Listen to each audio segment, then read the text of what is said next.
Hello दोस्तों, नमस्कार। स्वागत है आप सभी का हमारे YouTube चैनल काव्य ढाकल हरियाणवी संस्कृति पर। आज की कहानी शुरू होती है कि बहुत पहले की बात है। कश्मीर की खूबसूरत घाटी में एक राजा राज करता था।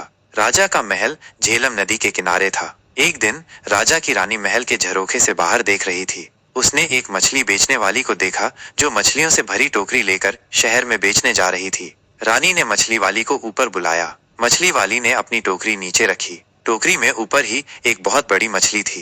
ये मछली नर है या मादा? अगर मादा होगी तो मैं ले लूंगी, रानी बोली। रानी का इतना कहना था कि मछली जोर से हंसी और टोकरी में नीचे चली गई। रानी और मछली वाली दोनों मछली के हंसने से डर गईं। मछली वाली ने जल्दी से टोकरी उठाई और वहां से चल दी। रानी सोच में पड़ गई। मछली को हंसते हुए तो न कभी देखा न सुना। जरूर ये कोई विशेष मछली होगी। जब तक मछली के हंसने के रहस्य का पता नहीं लगा लूंगी, चैन से नहीं बैठूंगी।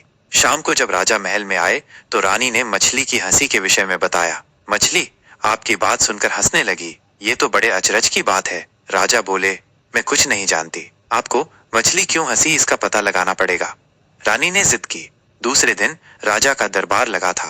राजा ने सारी बात बताई और बोले, क्या कोई बता सकता है कि मछली क्यों हंसी? जब कोई कुछ नहीं बोला तो राजा ने अपने वजीर से कहा कि 6 माह के अंदर वो मछली के हंसने का कारण पता लगाकर बताएं, वरना उनका सिर धड़ से अलग कर दिया जाएगा। वजीर उसी दिन से मछली के हंसने का कारण पता करने में लग गए। बड़े बड़े ज्ञानी पंडितों से, जादूगरों से, साधु सन्यासियों से, सबसे पूछा, कोई कुछ नहीं बता सका। दूर दूर तक यात्राएं की पर कुछ पता नहीं चला। समय निकलता जा रहा था। 5 महीने निकल गए और वजीर कुछ पता नहीं लगा सके। उन्हें अपनी मृत्यु सामने दिखाई दे रही थी। उन्होंने अपने बेटे सुलेमान को बुलाया और कहा, बेटे, मुझे तो 1 महीने के बाद राजा मरवा देगा। कहीं राजा का क्रोध तुम पर भी न उतरे, इसलिए तुम यहाँ से चले जाओ। सुलेमान अपने पिता से बहुत प्यार करता था। वो बोला, मैं आपको अकेला छोड़कर नहीं जाऊंगा। वजीर ने उसकी एक नहीं सुनी और समझा बुझाकर सफर पर भेज दिया। सुलेमान दुखी मन से बिना सोचे समझे जो रास्ता मिला उसी पर चल दिया।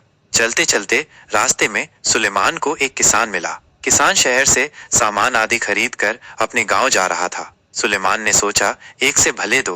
वो भी किसान के साथ साथ चलने लगा। थोड़ी देर चलने के बाद सुलेमान बोला, देखिए, चलते चलते हम दोनों थक गए हैं। ऐसा करते हैं कि आधे रास्ते आप मुझे लेकर चलिए और आधे रास्ते मैं आपको लेकर चलता हूँ। इस तरह से रास्ता आसानी से कट जाएगा।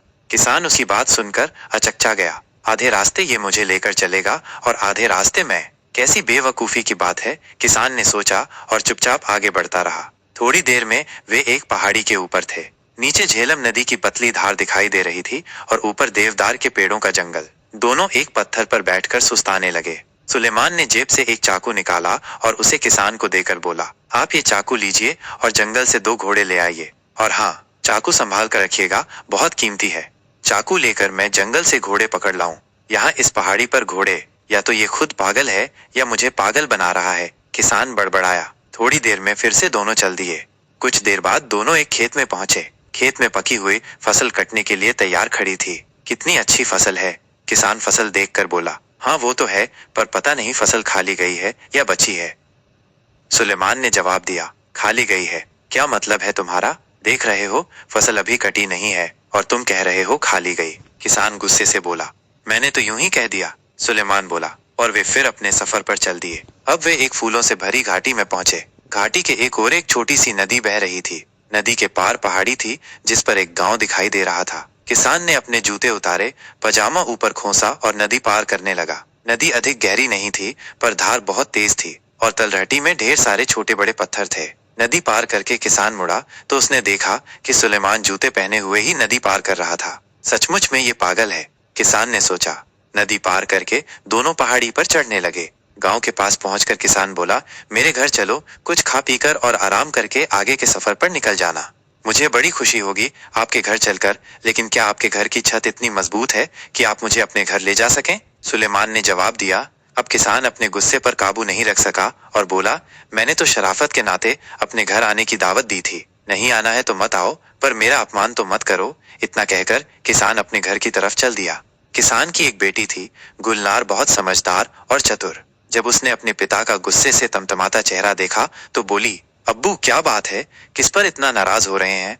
अरे एक लड़का है, रास्ते में मेरे साथ हो लिया। रास्ते भर तो ऊट पटांग बातें करता ही रहा। अब मैंने जब शराफत के नाते घर आने की दावत दी तो कहता है कि क्या मेरे घर की छत मजबूत है, जैसे वो आएगा तो उसके ऊपर छत गिर पड़ेगी। किसान बोला। अपने पिता की बात सुनकर गुलनार हंसने लगी। अरे अब्बू, छत कमजोर होने से उसका मतलब रहा होगा कि आपकी हैसियत ऐसी है कि आप उसकी खातिरदारी कर सकेंगे। जरूर वो किसी अमीर घराने का होगा।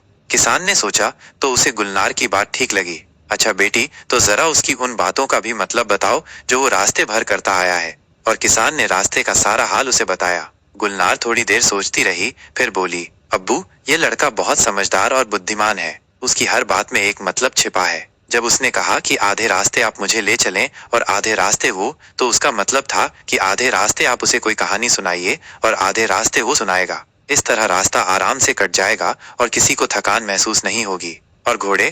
किसान बोला। घोड़ों से उसका मतलब असली घोड़ों से नहीं था। उसका मतलब था कि जंगल से लकड़ी की 2 मजबूत टहनियां काट कर ले आइए, जो छड़ी का काम देंगी। चलते चलते थक जाने पर छड़ी का सहारा किसी घोड़े से कम नहीं होता। और फसल खा ली गई है से उसका मतलब था कि कहीं किसान ने साहूकार से कर्ज तो नहीं लिया है। अगर लिया होगा तो फसल सारी साहूकार उठा ले जाएगा। किसान को तो कुछ नहीं मिलेगा। चलो, तुम्हारी सब बातें ठीक हैं, पर जूते पहनकर नदी पार करना तो पागलपन ही कहा जाएगा। किसान बोला। अब्बू, मैं कई बार सोचती हूँ कि लोग जूते उतार कर नदी में क्यों जाते हैं। ऐसा करने से कोई नुकीला पत्थर उनके पैर में चुभ सकता है और वे गिर भी सकते हैं। जूते पहने रहने पर पैरों का बचाव तो होगा। अरे, ये लड़का तो सचमुच में बहुत अक्लमंद है। मैं अभी उसे लेकर आता हूँ, कहकर किसान घर से निकल गया।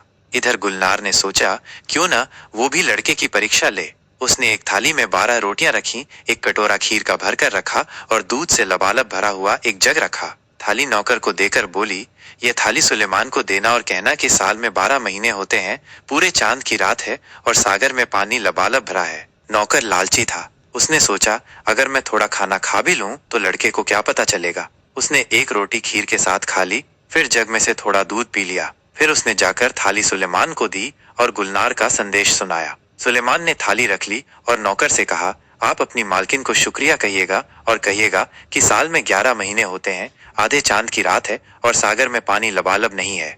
नौकर ने आकर गुलनार को सुलेमान का संदेश सुना दिया। गुलनार समझ गई कि नौकर ने थाली में से खाना खाया है। नौकर ने मान लिया कि उसने चोरी की है। यह बात तुम्हें कैसे मालूम पड़ी कि नौकर ने थाली में से खाने की चोरी की है? किसान ने पूछा। अब्बू, मैंने 12 रोटियां रखी थी, मतलब साल में 12 महीने कटोरा भरकर खीर का था, यानी पूरे चांद की रात, और सागर में लबालब पानी, मतलब जग दूध से भरा है। सुलेमान ने कहलवाया, साल में 11 महीने हैं, मतलब 11 रोटियां, आधे चांद की रात, मतलब कटोरा आधा खाली, और सागर में पानी कम है, मतलब जग में दूध कम है। वाह, तुम दोनों का जवाब नहीं, किसान बोला। शाम को सुलेमान आया। खाना खत्म होने के बाद गुलनार ने सबको कहवा दिया।